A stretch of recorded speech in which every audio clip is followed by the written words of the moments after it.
꺼져가는 청약시장에 누군가가 다시 불씨를 키우고 있습니다. 이러한 이상한 열풍, 과연 무엇인지 지금 알아보겠습니다. 이 영상 끝까지 지켜봐 주시고요. 구독하기와 좋아요 꼭 눌러주십시오.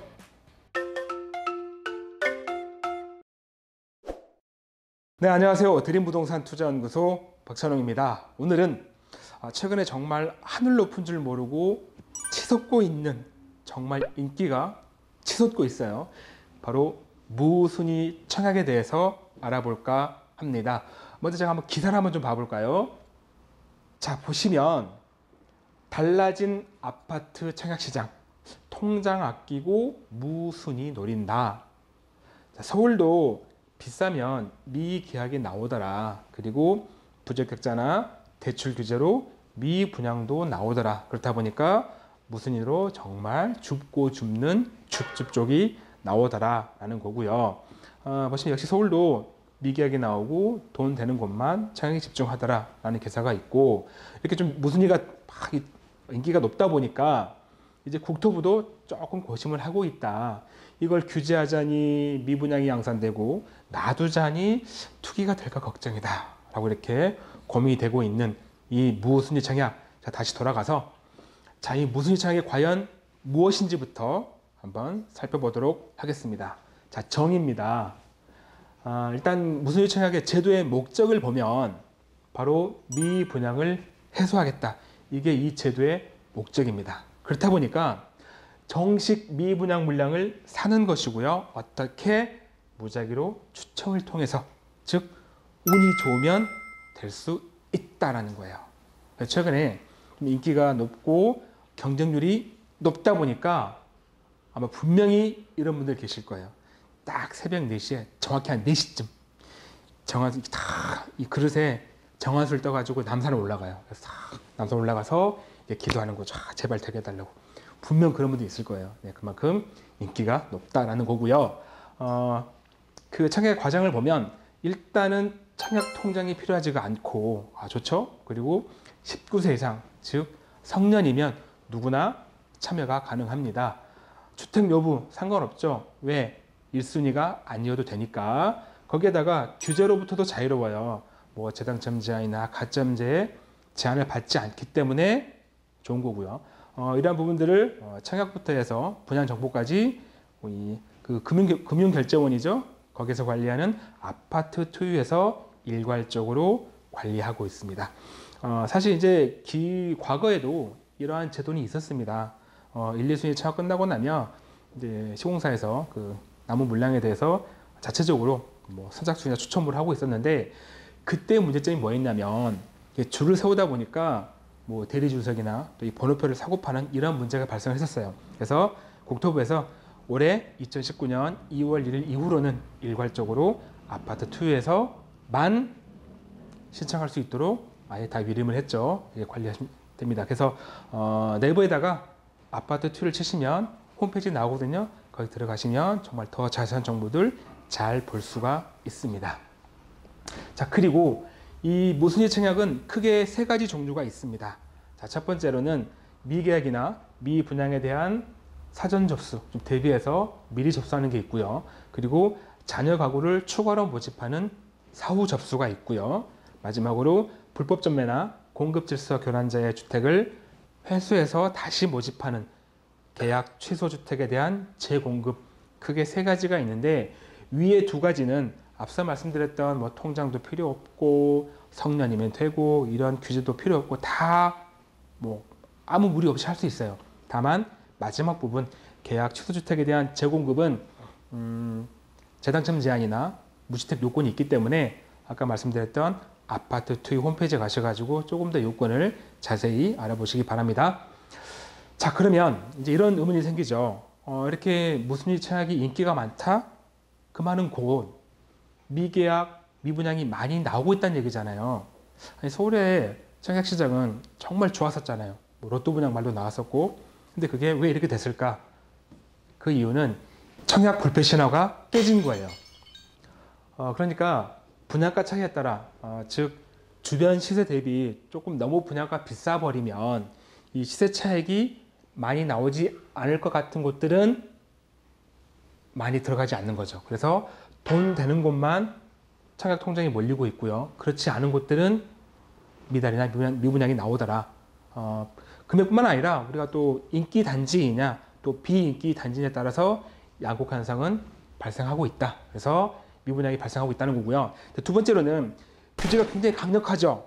뭐 청약도 그렇고요. 가점제 그리고 대출도 많이 축소되어 있고 그렇다 보니까 이런 청약 부적격자가 속출하면서 계약 취소분 나오고 있고요. 그리고 대출이 줄다 보니까 내가 청약을 받아놓고도 자금 조달이 어려워서 마지못해 계약을 포기하는. 사실 계약 포기하면 뭐 당연히 분양권 날라가도 있지만 중요한 건 또 5년 동안 재당첨 기회가 없잖아요. 그럼에도 불구하고 정말 울며 겨자 먹기로 돈 때문에 계약을 포기하는 것도 나오더라. 자, 마지막으로 앞서 말씀드렸던 지금 최근에 아파트 가격이 하락하면서 약세 시장이다 보니까 그렇죠. 분양가 대비했을 때 차후에 혹시 떨어지지 않을까? 자산 가치 하락에 대한 공포감 때문에 계약 취소분이 계속 나오더라. 그래서 이러한 부분들을 이제 무순위 청약으로 가져가는 거예요. 자, 그러면 이렇게 인기가 치솟고 있는 무순위 청약 장점이 있겠죠. 장점이 있으니까 이런 것들을 감안하고서라도 가져갈 거잖아요. 그래서 한번 그 장점을 보도록 하겠습니다. 자, 장점입니다. 일단은 앞서 나왔었죠. 통장이 필요가 없고 19세 이상이면 누구나 참여 가능하고 주택 여부 상관없고 규제에서 자유롭고 거기에다가 두 가지가 더 있어요. 첫째, 자, 당첨자 이력이 남지가 않는데요. 그래서 다른 물량의 1순위도 청약할 수가 있더라. 정말 장점이죠. 뿐만 아니라 당첨 후에 무순위 청약입니다. 당첨한 다음에 되고 나니까 나도 뭔가 어떤 이유로 못하겠어 해서 계약을 포기했을 때 불이익이 없다는 거예요. 앞서 그랬잖아요. 1순위나 당첨 받고 나서 계약을 포기하면 재당첨 제한이 있지만 여기에는 그러한 불이익이 없기 때문에 굉장한 장점이 있다. 뿐만 아니라 우리가 이제 잔여 물량을 무주택자에게 먼저 제공하는 국토부에서 어떤 규칙이 있습니다. 물론 그런데 그 규칙이 이제 무주택자 우선 원칙인데 여기가 계약금까지 낸 계약 취소 주택만 그런 거예요. 결과적으로 이러한 주택이 아니라 1, 2순위 당첨한 다음에 아까 제가 말씀드렸던 자금 조달이 안 돼서 돈이 없어서 계약을 포기하거나 부적격자로 분리돼서 탈락한 경우에는 미계약에 해당되기 때문에 이러한 것들은 마찬가지로 무순위 청약을 받을 수가 있더라. 그래서 정말 여기저기 아무데나 막 그냥 무작위로 놓고 되기를 바라는 거예요. 제발 되세요라고. 되면 좋고 안 돼도 불이익이 없잖아요. 그래서 굉장한 장점이 있는 겁니다. 자, 이런 장점을 가지고 이제 무순위를 노립니다. 그럼 과연 이런 것들을 누가 가져갈까? 참 안타깝지만 어쩔 수 없어요. 돈 많은 사람들이 많이 가져가게 돼 있습니다. 왜? 자, 돈이 많다는 건 돈에 좀 여유가 있는 거잖아요. 그 말은 곧 무슨 말이냐면 시간에 여유가 있다는 뜻이에요. 자, 이게 무슨 뜻일까? 물론 이제 실거주자 입장이나 자금 많이 부족하신 분들은 정말 지금부터 해서 5년, 10년 이 기간 내에 자산 가치 하락, 집값이 떨어질까를 걱정하지만 돈에 여유가 있고 시간에 여유가 있으신 분들은 아니야. 서울 아파트값 시간 지나면 당연히 다시 오르지. 언제까지 시장이 안 좋겠어. 또 언젠가는 좋은 시절이 와. 나는 그때까지 충분히 기다릴 수가 있어. 난 돈 여유가 있으니까. 어차피 우사형 곡선이라면 지금 사놓고 기다렸다가 나중에 비쌀 때 팔지 뭐. 정 안 되면 내 아들, 딸한테 주면 되니까. 이런 것 때문에 시간 여유가 있으신 분들이 돈 많으신 분들이 그렇게 가져가시는 거예요. 자, 그래서 그럼 그분들이 어떤 것들을 가져갔나, 어떻게 좀 인기가 치솟고 있나 한번 예를 한번 봐볼게요. 자, 보시면 일단 요걸 많이 보셨을 거예요. 청량역 앞에 있는 근처에 있죠. 한양수잔 1구이. 이게 서울에서 처음으로 사전 접수를 했던 곳입니다. 일반 분양 물량이 1122가구인데 29가구인데 여기에 이 사전 접수가 무려 14,376명, 일반 물량의 무려 13배가량의 사람들이 몰린 거예요. 엄청나죠? 이것뿐만 아닙니다. 홍제역 해링턴 플레이스, 이제 이거 같은 경우는 좀 투자자보다는 실거주자가 찾을 만한 그런 아파트였는데 조금 고분양가 논란이 있었죠. 조금 비쌌어요. 그렇다 보니까 174개가 미계약이 나왔는데 이거를 사후 접수를 했죠. 그랬더니 어떻게 됐어요? 5,835명, 평균적으로 33.5대 1. 최고, 좀 작은 평수입니다. 최고는 134대 1의 경쟁률을 보인 거예요. 9억 넘는 것도 31대 1이래요. 높죠. 굉장히 인기가 치솟고 있다는 걸 보여주고 있고, 하나 더 봐보면 동대문구에 있는 이편한 세상 청계 센트럴폴에, 여기 같은 경우도 지난 2월 달에 한 90가구 정도가 미계약분 났었는데 여기에 한 3천여 명, 무려 33대 1의 경쟁률을 보인 거죠. 이렇게 많이 몰리고 있다. 자, 그래서 결과적으로 그런 거예요. 조금 여러분이 좀 자금 여유가 있다면, 그리고 아주 현금이 많지는 않지만 내가 대출을 받았을 때 5년, 10년 충분히 내가 그걸 갚아갈, 상환할 능력이 있다라고 하시면, 자금 조달이 가능하시다면 들어가셔도 좋다라는 거예요. 왜? 되면 좋고 안 돼도 불이익이 없으니까. 다만 주의할 건 있죠. 아무리 좋다 하더라도 항상 저희가 걱정하는 게 그거예요. 우리나라 사람들이 뭐 하나 좋다고 그러면 우르르 몰리잖아요. 불나방처럼 막 달려들잖아요. 그러지는 마시라. 아무리 좋다고 하지만 항상 본인의 자금 여력, 그리고 역시 부동산은 입지입니다. 입지를 꼭 보세요. 내가 말씀드렸죠.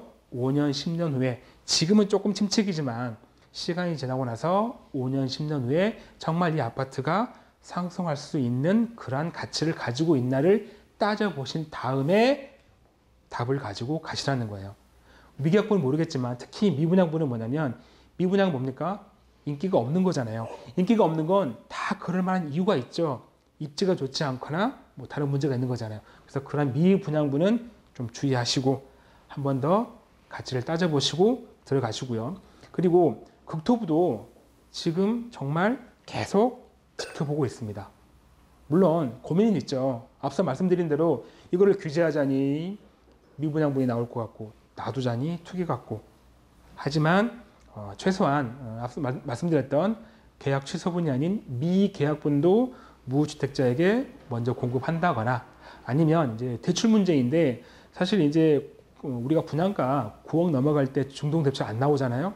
물론 뭐 이제 지금은 시행사에서 자체부적으로 나오긴 하지만 그럴 때도 받는 사람의 어떤 상환 능력을 봅니다.